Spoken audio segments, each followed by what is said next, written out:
Hello friends, कैसे हो आप सभी। देखिए, पिछले वाला जो चैप्टर था, पिछले वाले चैप्टर में हमने डिस्कस किया था मास डिफेक्ट, बाइंडिंग एनर्जी को मैं डिस्कस करा था। चलिए वहीं से कंटिन्यू करते हैं, ठीक है।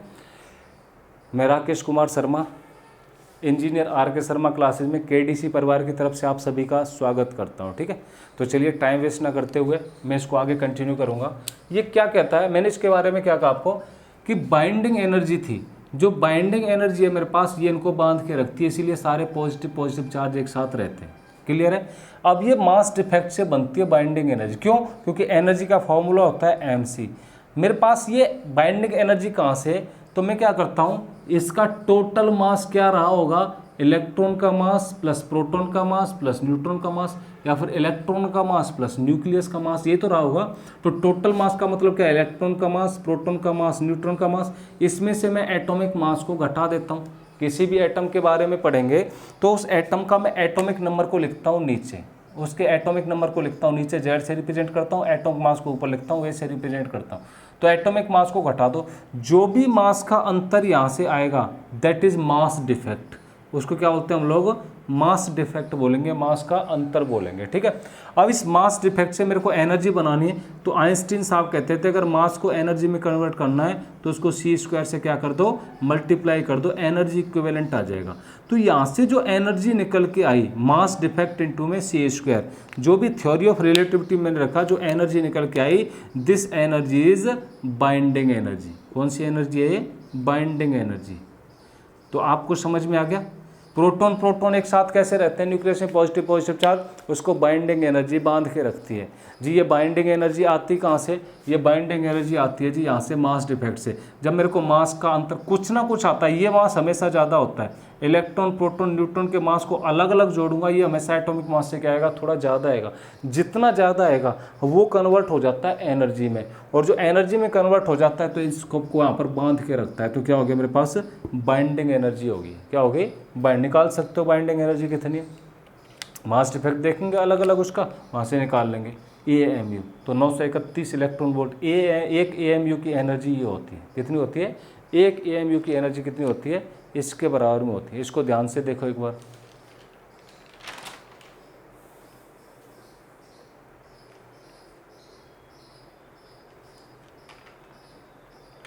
ठीक है। तो बाइंडिंग एनर्जी को मैं दूसरी एक्सप्रेशन में ऐसे भी लिख सकता हूँ, एक AMU का मास मेरे को पता है, एक AMU का मास क्या मेरे को पता है। तो बाइंडिंग एनर्जी अगर किसी की भी निकालनी है तो मैं ऐसे भी लिखता हूँ, binding energy is equal to में डेल्टा मास डिफेक्ट इनटू में 931 मेगा इलेक्ट्रॉन वोल्ट। मैं क्या करूँ, मास डिफेक्ट देख लूँ, इस मास का जो अंतर आएगा उसको 931 मेगा इलेक्ट्रॉन वोल्ट से क्या कर दूँ, मल्टीप्लाई कर दूँ, तो बाइंडिंग एनर्जी आ जाए। क्यों? क्योंकि एक AMU की एनर्जी तो मेरे को पता है 931 है, तो इतने AMU की मास एनर्जी कहाँ से आ जाएगी, यहाँ से calculate. It is the second expression for the mass defect या फिर बाइंडिंग एनर्जी। मास डिफेक्ट इनटू में ये 931 इलेक्ट्रॉन वोल्ट क्या आ जाएगी, बाइंडिंग एनर्जी आ जाएगी। किसी को कोई डाउट, कोई डाउट नहीं है। चलिए नेक्स्ट टर्म की ओर चलते हैं। मैं आपको थोड़ा फास्ट बता रहा हूँ चीज़ों को, यहाँ पर थोड़ा जल्दी जल्दी बताऊँगा और डायरेक्ट एक्सप्रेशन में बताऊँ। क्यों? क्योंकि डिराइव मेरे को करना नहीं है, और केमिस्ट्री में आप सबने पढ़ा है। मैं आपका बेस बना रहा हूँ और ये बता रहा हूँ क्वेश्चंस कहाँ से बनेंगे, ठीक है। अब देखिए, मैंने जब एटम की बात आपसे की तो एटम में क्या होता था, पॉजिटिव चार्ज होता था, इसके अराउंड में क्या होता था, इलेक्ट्रॉन घूमता था। तो जो एटम है मेरे पास, एटम को अगर मैं एक्स से रिप्रेजेंट करूँगा, एटम को एक्स से, तो यहाँ पर मैं जेड लिखता हूँ, यहाँ पर ए लिखता हूँ। Z4 होता है एटॉमिक नंबर। क्या होता है, एटॉमिक नंबर होता है। एटॉमिक नंबर क्या हो गया मेरे पास, नंबर ऑफ इलेक्ट्रॉन बराबर में नंबर ऑफ प्रोटॉन। अगर मैं किसकी बात करूंगा, अगर मैं बात करूंगा एक स्टेबल एटम की, मतलब जिसके पास नेट चार्ज 0 है, क्या हो गया, नेट चार्ज 0, ना तो क्या इसने किसी से इलेक्ट्रॉन लिया है ना किसी को इलेक्ट्रॉन दिया है। तो जितने इलेक्ट्रॉन होते हैं किसी के अंदर उतने क्या होंगे, प्रोटॉन होंगे। जैसे मैं सोडियम की बात करूंगा तो सोडियम का कितना होता है, 23, 11 और 23। तो इसका जेड कितना हो गया, 11 हो गया। जेड कितना हो गया इसका, 11। तो इसके अंदर जेड बराबर में 11 हो गया। तो इसके अंदर इलेक्ट्रॉन किसके बराबर होते हैं, जेड के, तो 11 हो गए होंगे। और प्रोटॉन भी बराबर किसके होता है, इलेक्ट्रॉन बराबर जेड के 11 हो गए होंगे। तो मेरे को अगर पूछा जाए कि इसके अंदर इलेक्ट्रॉन कितने, 11, प्रोटॉन कितने हैं। अब न्यूट्रॉन निकालना चाहता हूँ मैं, तो मेरे पास ए होता है एटॉमिक मास। ये क्या होता है, एटॉमिक मास होता है। अगर मैं एटॉमिक मास में से जेड को सबट्रैक्ट कर देता हूँ, ये नंबर ऑफ न्यूट्रॉन आते हैं। क्या आते हैं? नंबर ऑफ न्यूट्रॉन निकल के आ जाते हैं। तो मैं यहाँ पर नंबर ऑफ न्यूट्रॉन चाहता हूँ, तो number of neutron is equal to में 23 माइनस के 11 कितना हो जाएगा मेरे पास? 12 हो जाएगा। तो नंबर ऑफ न्यूट्रॉन की बात करूँगा, इसके अंदर नंबर ऑफ न्यूट्रॉन 12 हो गए और नंबर ऑफ इलेक्ट्रॉन 11 हो गए। ये मैं ऑक्सीजन की बात करता हूँ जी, ऑक्सीजन कितना होता है मेरे पास? 8 16 होता है। कितना होता है? तो इलेक्ट्रॉन कितने हो गए? 8 इसके बराबर। इलेक्ट्रॉन बराबर प्रोटॉन के होता है, तो इसी के बराबर हो गया मेरे पास। अब मेरे पास न्यूट्रॉन चाहिए, तो 16 माइनस के 8 कितने हो जाएंगे? 8 ही मेरे पास क्या आ गए? न्यूट्रॉन आ गए। निकाल सकते हो। आपको किसी भी एटम में इलेक्ट्रॉन निकालना हो, प्रोटॉन निकालना हो, न्यूट्रॉन निकालना हो, कैसे निकालेंगे? ऐसे निकालेंगे। कोई डाउट इसके अंदर? कोई डाउट नहीं है। चलिए अब देखिए, एटॉमिक साइज़ की बात करूंगा मैं। किसकी बात करूंगा? एटॉमिक साइज़ की बात करूंगा। उससे पहले एक दो चीज़ और देखता हूँ जहाँ से न्यूमेरिकल क्वेश्चन बनता है पेपर में। एटॉमिक साइज़ की बात करेंगे, उससे पहले एक दो चीज़ और आपको बताता हूँ। मैं कोई भी एटम मान लेता हूँ। कोई भी क्या मान लेता हूँ मैं? एटम मान लेता हूँ। कोई भी एटम क्या है मेरे पास? एक्स है। एक्स है मतलब यहाँ पर पॉजिटिव चार्ज रहा होगा, ठीक है। तो एक्स है, तो इस एक्स का एटॉमिक नंबर क्या रहा होगा? जेड। एटॉमिक मास क्या रहा होगा? ए। एटॉमिक नंबर क्या रहा होगा इसका? जेड। एटॉमिक मास क्या रहा होगा इसका? ए रहा होगा। मतलब अगर मैं प्रोटॉन पे चार्ज की बात करता हूँ, क्या करता हूँ? प्रोटॉन पे चार्ज की बात करता हूँ, इस पर न्यूक्लियस पे, सॉरी, इस न्यूक्लियस पे चार्ज की बात करता हूँ, तो इसके अंदर प्रोटॉन जेड के बराबर रहेंगे और एक का चार्ज कितना हो गया? इसके बराबर में। भाई प्रोटॉन का चार्ज इलेक्ट्रॉन के बराबर में होता है, तो इतना नेट चार्ज हो गया। इलेक्ट्रॉन अगर यहाँ पर घूम रहा है, तो इन दोनों के बीच में अगर इलेक्ट्रोस्टैटिक फोर्स की बात करूँगा, तो ये चार्ज इनटू में ये चार्ज। तो इलेक्ट्रोस्टैटिक फोर्स का फॉर्मूला क्या होता था? इलेक्ट्रोस्टैटिक फोर्स होता था मेरे पास के Q1 Q2 by are square, ठीक है। मैं क्या बताना चाह रहा हूँ आपको, ये इलेक्ट्रॉन इसके अराउंड में सर्किल इसमें घूम रहा है, ऑर्बिट में घूम क्यों रहा है? या फिर इसका उल्टा, कोई वस्तु अगर सर्कुलर पाथ पर घूमती है तो क्या होता है? सेंट्रीपिटल फोर्स काम करता है। तो ये इलेक्ट्रॉन और इस न्यूक्लियस के बीच में जो फोर्स लग रहा होगा, वो काम कर रहा होगा सेंट्रीपिटल फोर्स का। तो कितना फोर्स लग रहा होगा? ये चार्ज अपने को इलेक्ट्रॉन पता है, ये चार्ज हम कैलकुलेट कर लेंगे। एटॉमिक नंबर जेड है, तो जेड के बराबर में प्रोटॉन रहे होंगे और एक प्रोटॉन के ऊपर चार्ज इलेक्ट्रॉन के बराबर होता है, तो जेड ही चार्ज तो इसके ऊपर हो गया, न्यूक्लियस के ऊपर चार्ज कितना हो गया? जेड ही। तो जेड ही चार्ज तो इसके ऊपर हो गया। ये तो अपने पास कांस्टेंट था। और ई के बराबर चार्ज कौन सा हो गया? Q2 हो गया। इसको Q1 मान लिया मैंने, इसको Q2 मान लिया। डिस्टेंस इन दोनों के बीच की r मान लेता हूँ। किसी भी ऑर्बिट की बात करूँ, nth ऑर्बिट है मतलब Rn का स्क्वायर। ये फोर्स हो गया। जब ये इसके अराउंड में घूम रहा है, तो ये फोर्स किसका काम कर रहा होगा? सेंट्रीपिटल फोर्स का। और सेंट्रीपिटल फोर्स क्या होता है? mv² बाई Rn के बराबर। जब मैंने nth ऑर्बिट की बात की, तो यहाँ पर भी रेडियस क्या हो जाएगी? Rn इतना हो गया सेंट्रीपिटल फोर्स। क्या हो गया? सेंट्रीपिटल फोर्स मेरे पास इतना हो गया। किसी को कोई डाउट? कोई डाउट नहीं। चलिए, Rn से एक Rn कट जाएगा। Rn से एक Rn क्या हो जाएगा? कैंसल आउट हो जाएगा। अब मेरे को ये रेडियस चाहिए थी, nth रेडियस, तो रेडियस मेरे को चाहिए, तो क्या हो जाएगा? के जेड ई का होल स्क्वायर, ई इंटू में ई का स्क्वायर बाई एम वी का स्क्वायर। क्या हो जाएगा? एम वी का स्क्वायर।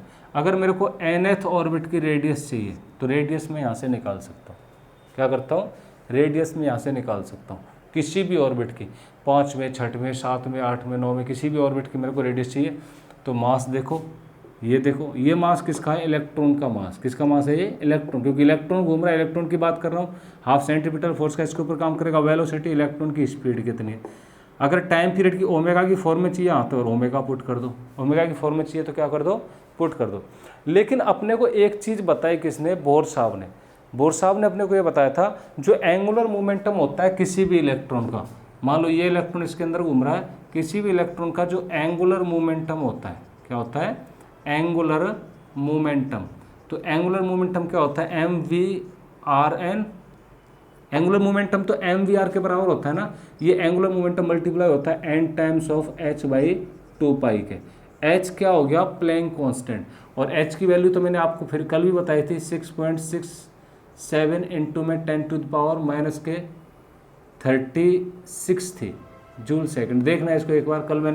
10⁻⁻⁻⁻⁻⁻⁻⁻⁻⁻⁻⁻⁻⁻⁻⁻⁻⁻⁻⁻⁻⁻⁻⁻⁻⁻⁻⁻⁻⁻⁻⁻⁻⁻⁻⁻⁻⁻⁻⁻⁻⁻⁻⁻⁻⁻⁻⁻⁻⁻⁻⁻⁻⁻⁻⁻⁻⁻⁻⁻⁻⁻⁻⁻⁻⁻⁻⁻⁻⁻⁻⁻⁻ -36। तो ये तो h की प्लैंक वैल्यू कांस्टेंट, तो जो एंगुलर मोमेंटम हो ये होगा। और एंगुलर मोमेंटम मैंने आपको क्वेश्चन में बताया था रोटेशनल मोशन में क्या होता है, एम वी आर के बराबर में। ये वेलोसिटी nth ऑर्बिट की, रेडियस भी nth ऑर्बिट की, बराबर में NH/2 का नहीं हो जाएगा, क्या हो जाएगा। अब मेरे को रेडियस चाहिए होती है यहाँ से, तो रेडियस तो यहाँ से भी निकाल सकता हूँ, कोई दिक्कत नहीं। रेडियस निकालनी हो, वेलोसिटी निकालनी हो, कुछ भी निकालना हो, मोस्टली तो रेडियस और वेलोसिटी का एक्सप्रेशन ही पूछता है, तो यहाँ से निकाल सकते हैं। ये तो बोर साहब का क्या था, रूल था। तो बोर साहब ने एक रूल बताया, बोर साहब ने एक लॉ दिया। वो लॉ क्या था अपने पास, किसी भी ऑर्बिट में इलेक्ट्रॉन का मोमेंटम, किसी भी ऑर्बिट में इलेक्ट्रॉन का मोमेंटम किसके बराबर होता है, h/2 के n टाइम्स होता है। n क्या है, ऑर्बिट। सेकंड ऑर्बिट की बात करूंगा 2, 5वें ऑर्बिट की बात करूंगा n=5, 10वें ऑर्बिट की बात करूंगा n=10, 25वें ऑर्बिट की बात करूंगा n कितना हो जाएगा, 25 हो जाएगा, 25 हो जाएगा। ठीक है, कोई डाउट किसी को, कोई डाउट नहीं। तो बोर साहब यहाँ से भी निकाल सकते हैं, यहाँ से भी निकाल सकते हैं। मेरे हिसाब से कोई डाउट किसी को होना नहीं चाहिए।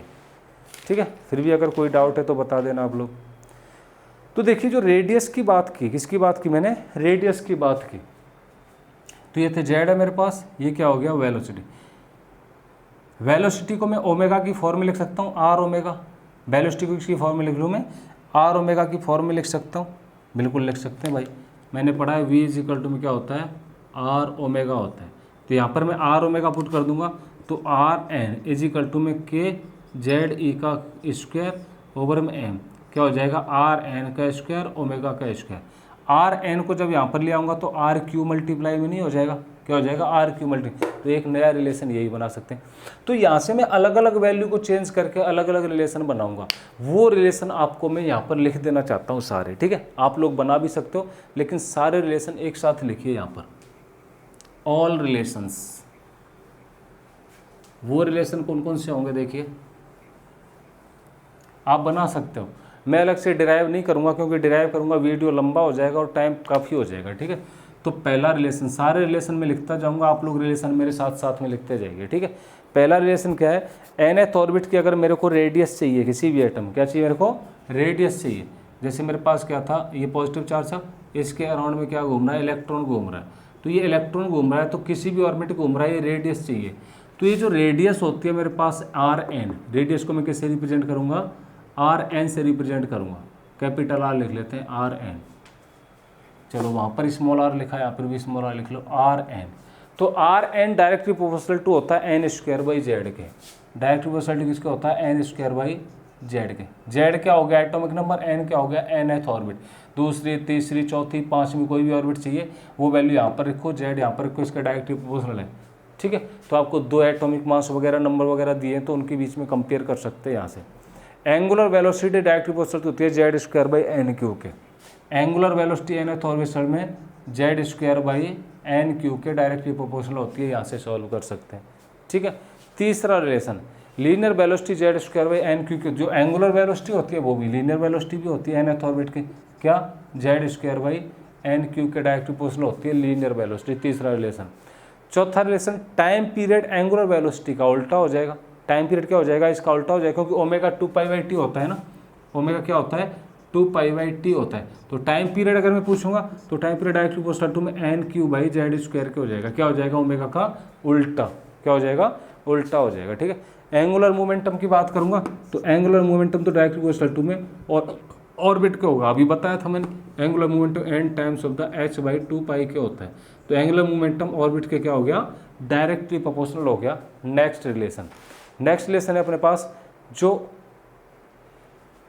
बी होगा, मैग्नेटिक फील्ड। चलिए इसको छोड़ देते हैं। ठीक है, ये सिलेबस में नहीं है, यहीं तक याद रखिए। आपके एग्जाम में दो 3 रिलेशन हो रहे हैं, उनको मत लिखिए, वो IIT ट्रिपल वगैरह क्वेश्चन बनते हैं। सबसे इंपॉर्टेंट रिलेशन तो ये आपके पास है, सबसे ज़्यादा क्वेश्चन एयरफोर्स नेवी एनडीएम बनते हैं रेडियस निकालने के लिए। nth ऑर्बिट की रेडियस क्या है, 5वीं ऑर्बिट की, 10वीं ऑर्बिट की, 15वीं ऑर्बिट की, 20वीं ऑर्बिट की रेडियस क्या है, यहाँ से निकालते हैं। ठीक है, एटॉमिक नंबर दे देगा, वो कहेगा जी अगर एटॉमिक नंबर 10 है, उसके 5वीं ऑर्बिट की रेडियस इतनी है, तो दूसरा एटम है उसका एटॉमिक नंबर है 20, तो उसके 5वीं ऑर्बिट की रेडियस बता दो। यहाँ से कंपेयर कर लेंगे, क्या रिलेशन बन जाएगा, n1 का square by z1 is equal to में n2 का स्क्वायर बाई z2। अगर उसने पहला 10 दे दिया और 5वीं ऑर्बिट की रेडियस दे दी, यहाँ पर मेरे को 10वें ऑर्बिट की रेडियस मांगता है, जेड इजिकल टू में 25 देके, तो निकाल नहीं सकता हूँ मैं, आराम से निकाल सकता हूँ भाई, क्या दिक्कत, क्योंकि रेडियस का एक्सप्रेशन ये रहा मेरे पास, रहा ना, निकाल सकते हैं, कोई दिक्कत नहीं है। चलिए, एनर्जी की अगर बात करूँ तो मैं एटम के अंदर इलेक्ट्रॉन की एनर्जी कितनी होती है, तो यहाँ पर लिख लो एनर्जी, क्या लिख लो, एनर्जी लिख लो। ये मेरे पास क्या है, कोई भी एटम है, क्या है, कोई भी एटम है। अब हम एनर्जी को डिस्कस करेंगे। एटम का एटॉमिक नंबर जेड था, एटॉमिक मास ए है, क्या एटम का एटॉमिक नंबर, तो जेड है तो इसके पास चार्ज रहा होगा जेड ई के बराबर में, और एक इलेक्ट्रॉन यहाँ पर होगा, दोनों के बीच में जो एनर्जी होगी उसको इलेक्ट्रोस्टैटिक एनर्जी बोलते हैं। तो वो एनर्जी क्या आ जाएगी मेरे पास, के जेड ई इंटू में ई, रेडियस अगर एनथ ऑर्बिट है तो आर एन, तो आर एन, ये इलेक्ट्रोस्टैटिक एनर्जी आ गई, इसको हम पोटेंशियल एनर्जी बोलते हैं। ठीक है, ये जो एनर्जी है, अब ये इलेक्ट्रॉन यहाँ पर घूमेगा, कितनी की स्पीड से घूमेगा, या फिर इसकी जब इलेक्ट्रॉन घूमेगा तो इसके पास क्या रहेगी, ये काइनेटिक एनर्जी रहेगी, क्या रहेगी, काइनेटिक एनर्जी। तो ये काइनेटिक एनर्जी का काम करेगी नहीं करेगी, तो अभी पोटेंशियल एनर्जी यहाँ पर छोड़ देते हैं, क्या कर देते हैं, पोटेंशियल एनर्जी यहाँ पर छोड़ देते हैं। देखिए, इन दोनों के बीच में जो फोर्स लग रहा होगा वो सेंट्रीपिटल फोर्स का काम करता है, तो फोर्स क्या लग रहा होगा, के जेड ई, जेड ई तो इसका चार्ज और इसका चार्ज क्या हो गया, ई, ओवर में रेडियस आर एन का होल स्क्वायर। ये फोर्स किसका काम कर रहा होगा, centripetal force m we square by r का होगा। अपने पास जो काइनेटिक एनर्जी क्या होती है, हाफ एम वी स्क्वायर होती है, क्या होती है, हाफ एम वी स्क्वायर। तो एम वी स्क्वायर तो है, मैं क्या करता हूँ, 2 से ऊपर मल्टीप्लाई कर देता हूँ, 2 से क्या कर देता हूँ, नीचे मल्टीप्लाई कर देता हूँ। तो ये मेरे पास जो M we square by R आ गया, ये वाला, it is the kinetic energy, क्या ये काइनेटिक एनर्जी है। तो काइनेटिक एनर्जी होगी मेरे पास 2 है, 2 को कहाँ पर, 2 तो यहाँ पर ले आऊँगा तो नीचे आ जाएगा के जेड ई इंटू में ई, 2 कहाँ पर आ जाएगा, नीचे, आर एन, एक आर से तो एक आर कट जाएगा, रेडियस था मेरे पास आर, तो एक रेडियस से रेडियस कट जाएगा तो आर एन ई।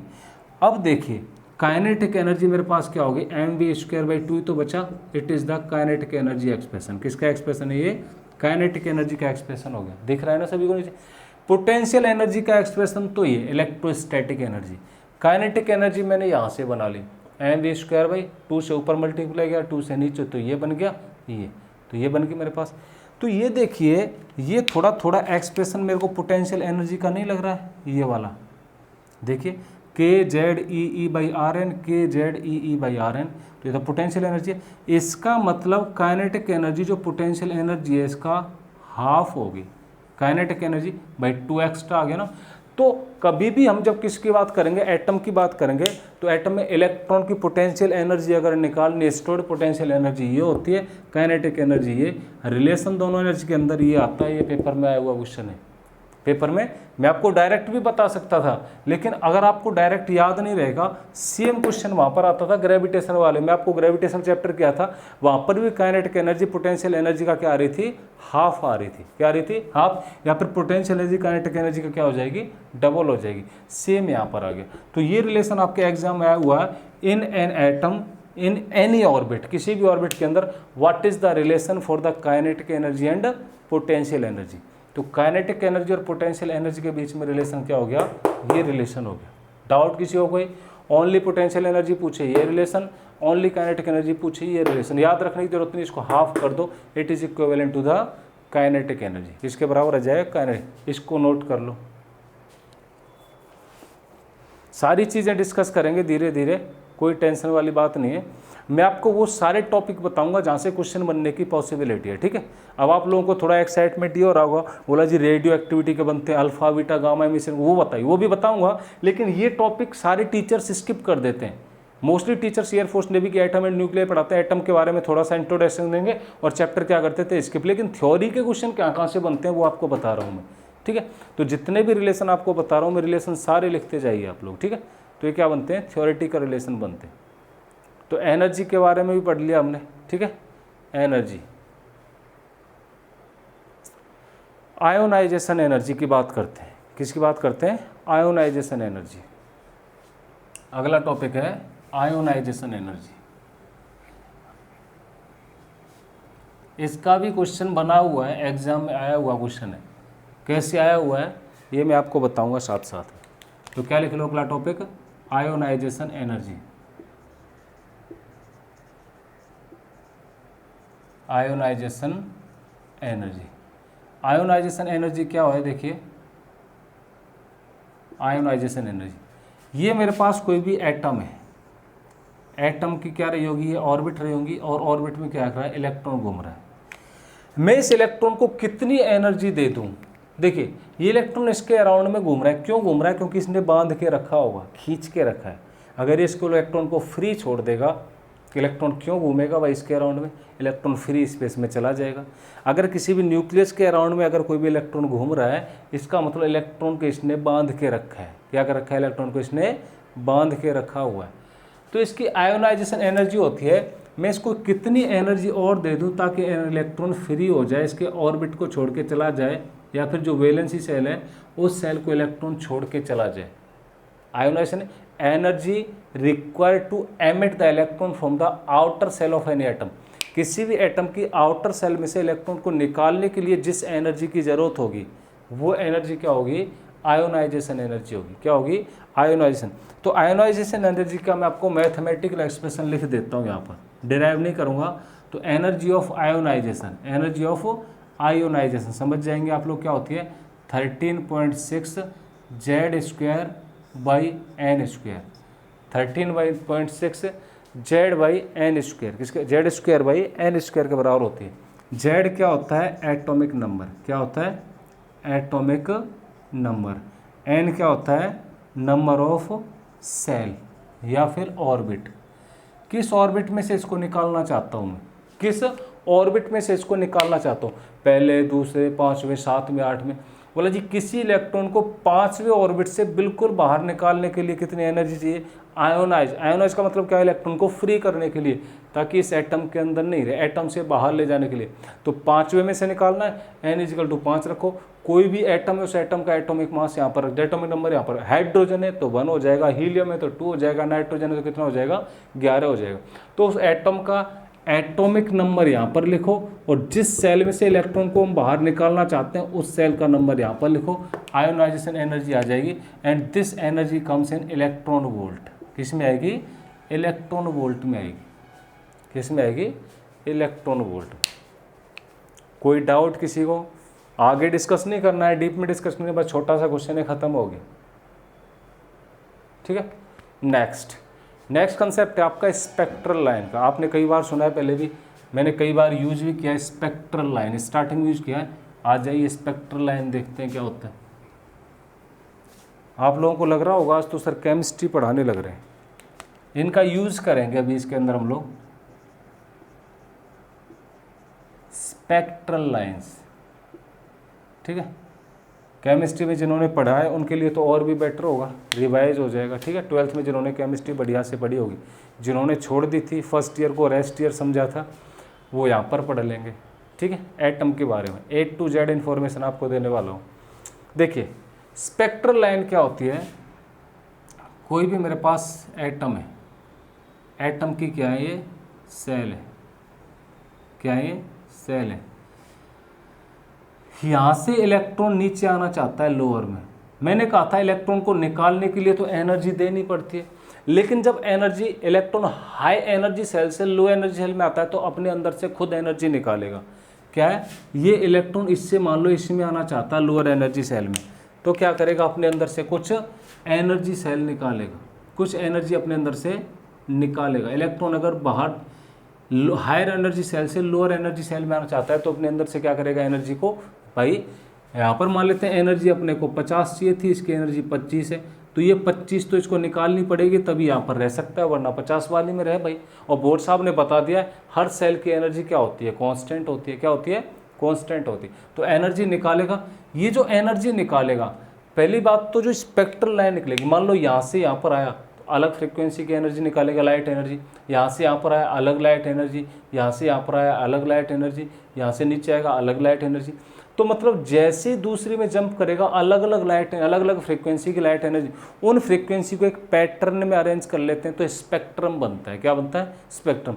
तो ये जो लाइन बनेंगी इसको क्या बोलेंगे हम लोग, स्पेक्ट्रल लाइन बोलेंगे। तो कितनी स्पेक्ट्रल लाइन पॉसिबल है, पहला क्वेश्चन तो ये बनता है, नंबर ऑफ स्पेक्ट्रल लाइन। तो नंबर ऑफ स्पेक्ट्रल लाइन को यहाँ पर लिख लेंगे n। n is equal to क्या होता है n2 माइनस के n1 प्लस 1 ओवर में n2 माइनस के n1 by two. It is the expression for the number of spectral line. किसका? नंबर ऑफ स्पेक्ट्रल लाइन का, नंबर ऑफ स्पेक्ट्रल लाइन।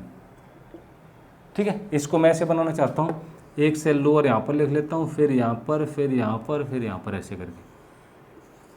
ठीक है, ये मैंने सेल लिख ली बहुत सारी। ठीक है, ये n इजिकल टू में 1 है, n इजिकल टू में 2 है, n इजिकल टू में 3 है, n इजिकल टू में 4 है, ऐसे। तो देखिए पहले 2 में से यहाँ पर आया, फिर 3 में से यहाँ पर भी आ सकता है, 3 में से यहाँ पर भी आ सकता है, दूसरा अरेंजमेंट। 4 में से डायरेक्ट यहाँ पर भी आ सकता है, या फिर 4 में से यहाँ पर भी आ सकता है, या फिर 4 में से डायरेक्ट यहाँ पर भी आ सकता है। तो देखिए जैसे जैसे बढ़ते जाएंगे स्पेक्ट्रल लाइन, अगर 2 में से आएगा तो यहाँ पर, 2 में से यहाँ पर, 3 में से यहाँ पर, 4 में से यहाँ। अगर मैं इसकी बात करता है n is equal to 5, n is equal to 6 की, अगर मैं n इजिकल टू 5 वाले की बात करता, किसकी? n इजिकल टू में 5 है, तो यहाँ से क्या करता, डायरेक्ट नीचे भी आ सकता था, या फिर यहाँ से डायरेक्ट दूसरे में भी आ सकता था, यहाँ से डायरेक्ट तीसरे में, तो यहाँ से हम देखिए 4 बन गई यहाँ पर। तो इतनी कितनी पॉसिबल इलेक्ट्रॉन बन सके हमको देखना पड़ेगा। तो n2 क्या है मेरे पास? Higher energy shell, energy shell. और n1 क्या है मेरे पास? Lower energy shell, lower energy shell. जैसे मैंने आपको क्वेश्चन लिखा यहाँ पर, और वो क्वेश्चन क्या लिख दिया, अगर कोई भी इलेक्ट्रॉन 10th ऑर्बिट से 4th ऑर्बिट में आना चाहता है, 10वीं सेल में से 4थी सेल में आना चाहता है, तो नंबर ऑफ स्पेक्ट्रल लाइन बताइए कितनी होगी? तो नंबर ऑफ स्पेक्ट्रल लाइन फॉर्मूले से निकालेंगे, नंबर n2 कितना हो गया? Higher energy shell 10 minus 4 plus 1, और कितना हो जाएगा? 10 माइनस 4 बटे में कितना हो जाएगा? 2। n2 higher energy cell, n1 क्या हो गया? Lower energy shell. तो 10 में से 4 गए तो 6, 6 और 1 7, इन 2 में 6 बटे में 2, 2 से 6 3 बार, 7 से 21। कितनी स्पेक्ट्रल लाइन बन जाएंगी? 21 बन जाएंगी। अगर कोई भी इलेक्ट्रॉन 10वें एनर्जी सेल से 4थे में आना चाहता है तो कितनी स्पेक्ट्रल लाइन मिलेंगी अपने को? 21 मिलेंगे। ठीक है, अब देखिए n इजिकल टू 2 से आता है, तो जो पहली वाली बनती है ये, इसको मैं 1 नंबर लिख लेता हूँ। क्या लिख लेता हूँ इसको? अगर 2 में से आएगा n इजिकल टू 2 से, तो इसको 1 नंबर, 3 से आएगा 2 नंबर, 3 नंबर, ये सारी मिलेंगी 4 नंबर, ऐसे करके। तो मेरे पास कुछ सीरीज मिलती है, उन सीरीज़ के नाम क्या होते हैं? नाम लिख देता हूँ मैं साइड में। वो नाम क्या होते हैं? ये फॉर्मूला तो ऐसे ही रहने दो, नाम यहाँ पर लिख देता हूँ। पहला होता है Lyman series, Lyman, बामर, Paschen, bracket, फुंड। दिखाई दे रहा ना सभी को? लास्ट वाली पहली लाइमन, पास्चन, ब्रैकेट। लाइमन कब बनेगी? जब n इजिकल टू में 2 से आएगा, n इजिकल टू में 3 से नीचे जाएगा, n इजिकल टू 4 से, n is equal to 5, n is equal to में 6। n इजिकल टू 2 से नीचे जाएगा लाइमन सीरीज, 3 से नीचे जाएगा बामर, और पास्चन 4 से जाएगा ब्रैकेट फुंड।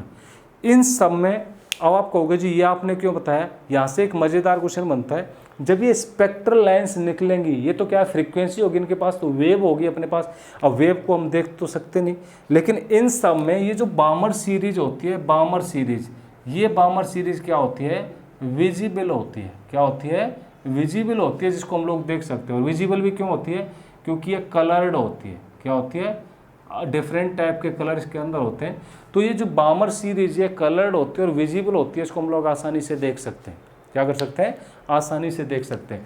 लाइमन, पास्चन, ब्रैकेट फुंड को नहीं देख सकते, लेकिन बामर। आपको क्वेश्चन ये पूछता है कि लाइमन, पास्चन, ब्रैकेट या फिर कौन सी स्पेक्ट्रल लाइन सीरीज होती है जिसको हम आसानी से देख सकते हैं। n इजिकल टू 3 से नीचे जाएगा तो उनको हम आसानी से देख सकते हैं। और कौन सी सीरीज हो गई? ये बामर सीरीज हो गई। तो बामर सीरीज क्या होती है? विजिबल होती है स्पेक्ट्रल लाइन की। क्या होती है? बामर सीरीज स्पेक्ट्रल लाइन की विजिबल सीरीज होती है। आपको समझ में आया? तो देखिए इतने क्वेश्चंस यहाँ से बनते हैं। अब अगला जो टॉपिक मैं डिस्कस करूँगा वो टॉपिक है क्वांटम नंबर। क्या? क्वांटम नंबर लास्ट है, फिर न्यूक्लियस की ओर चलेंगे हम लोग। ठीक है, क्वांटम नंबर लिख लीजिए।